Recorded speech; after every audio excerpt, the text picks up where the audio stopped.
Hi అండి, welcome back to my channel. So ఈరోజు నేనైతే మోక్షిత తను ఎలా ఆడుకుంటుంది, ఏ ఏ బొమ్మలు ఉన్నాయి తన దగ్గర అని చెప్పి మీకు షేర్ చేయాలనుకున్నాను. సో మీరు చూసినట్లయితే ఫ్యూ ఆఫ్ ద టాయ్స్ ఏవైతే సౌండ్స్ చేస్తాయో ఆ సౌండ్స్ చేసే గిలకల్ని అన్నింటినీ తన ముందు పెట్టాను. అండ్ తనైతే ఒక్కటి తర్వాత ఒక బొమ్మ ఆడుకుంటూ అండ్ ఎక్సైటెడ్గా అరుచుకుంటూ చూస్తూ ఉంది చుట్టూ ఇంకేమేమి ఉన్నాయని చెప్పి.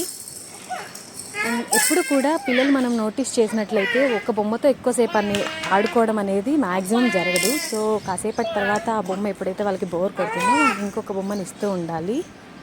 అండ్ మీకు తెలిసిందే కదా, మోక్షిత ఈ మధ్యనే దోగాడడం నేర్చుకుంది. సో తను చాలా ఎఫర్ట్ పెడుతుంది ఇట్లా దోగాడడానికి. ప్రస్తుతం అయితే తన కాలు ఒకటి ఇరుక్కుపోయింది. I thought I need to help her, but ఒక చిన్న స్మైల్ ఇచ్చేసరికి ఏం చేసిందో తెలియదు, బట్ తనైతే తన కాల్ని ప్రాపర్గా పెట్టుకోగలిగింది. తర్వాత ఆ టాయ్ ఎలానో మిస్ అయ్యి చేజారి దూరం వెళ్ళిపోయింది.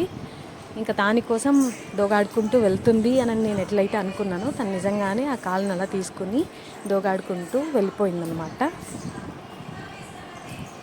అక్కడ ఆ బొమ్మ పడిన చోటు మా డైనింగ్ టేబుల్ ఉంది. తగులుతుందేమో అని నేనైతే కాస్త చూస్తూ ఉన్నాను, ఎట్లా వెళ్తుందా వెళ్ళలేదా ఆగిపోతుందా అని. ఎందుకులే రిస్క్ అని చెప్పి నేనే వెళ్ళి ఆ బొమ్మను అయితే తీసి బయట పెట్టేశాను.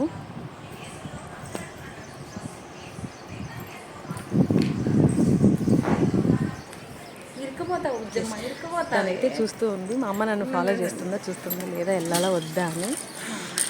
ఎందుకని చెప్పి నేనే బొమ్మను తీసి బయటకు పెట్టి, మోక్ష ఇక్కడ బొమ్మ ఉంది చూడు అని అంటే తను లేదు, నేను లోపలికి వెళ్ళాలని అట్లా బరుగుతూ వెళ్తుంది. అయితే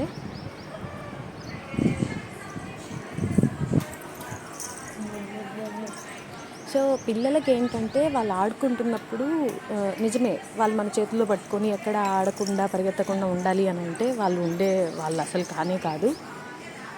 ఈ 2 years ఆఫ్ టైంలోనే వాళ్ళు మ్యాక్సిమం అన్ని స్కిల్స్ నేర్చుకుంటారు. నడవడము, తినడము, సెల్ఫ్ ఫీడింగ్ ఎట్లా అన్నీ నా చేతికి నేనే పట్టుకుంటాను, నేనే చేసుకుంటానని. సో మనం ఏం చేయాలి అని అంటే వాళ్ళ దగ్గర కూర్చుని ఎక్కడ పడిపోకుండా ఏది నోట్లో పెట్టేసుకోకుండా చూసుకోవాలి. నేనైతే ఒకసారి ఏవో పట్టుకొని ఆడుకుంటుంది అని అనుకుంటే పాప్కార్న్ని నోట్లో వేసేసుకొని ఆల్మోస్ట్ గొంతులోకి ఇరుక్కుపోయేటప్పుడు చూసుకున్నాను, తీసేసాను.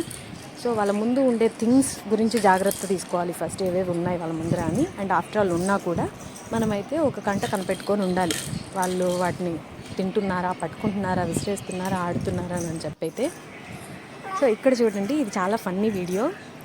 ఏంటంటే తను ఒకసారి అక్కడున్న డైనింగ్ టేబుల్ చైర్ని హిట్ చేయబోయింది. అండ్ తనని స్టాప్ చేసి తగులుతుంది వెళ్ళొద్దు అని అన్నాను. అండ్ సౌండ్ టోన్ ఏం నచ్చిందో ఏమో కానీ మా మమ్మీ మళ్ళీ అలా ఆపాలి అని తను చేసినట్టు అనిపించింది నాకైతే.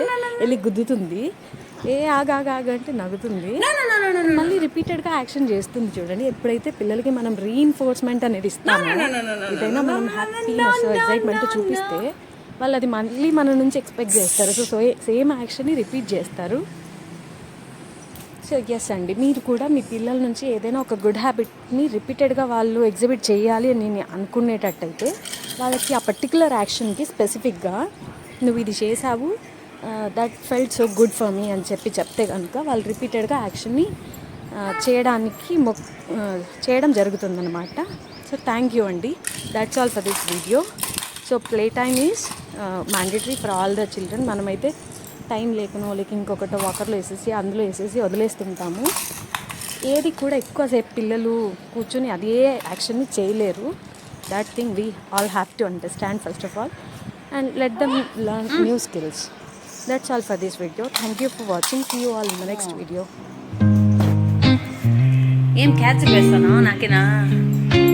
క్యాచ్ చేస్తానా?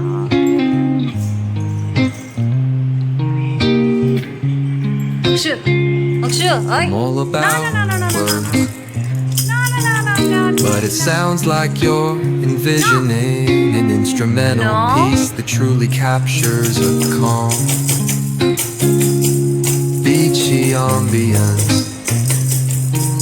Since this one's not about lyrics, I'd suggest imagining a soft finger picking on a sun-soaked guitar.